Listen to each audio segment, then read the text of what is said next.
à collectionner notamment des chiens et des chats, auxquels ils sont ensuite incapables d'apporter les soins nécessaires.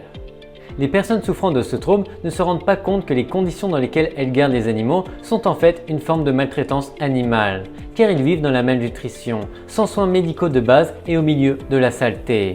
La plupart des cas de syndrome de Noé sont signalés aux autorités par les plaintes de voisins ou de services sociaux.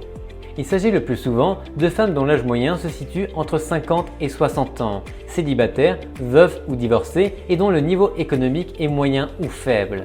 Les conditions des foyers des personnes concernées sont caractérisées par un désordre alarmant et des conditions d'hygiène insalubres. Dans le domaine de la psychiatrie, les modèles ou profils psychologiques qui ont été utilisés pour expliquer l'accumulation d'animaux comprennent les troubles mentaux ou les pathologies suivantes: le trouble de l'attachement infantile, la démence, la dépression, le trouble obsessionnel compulsif et le syndrome de Diogène.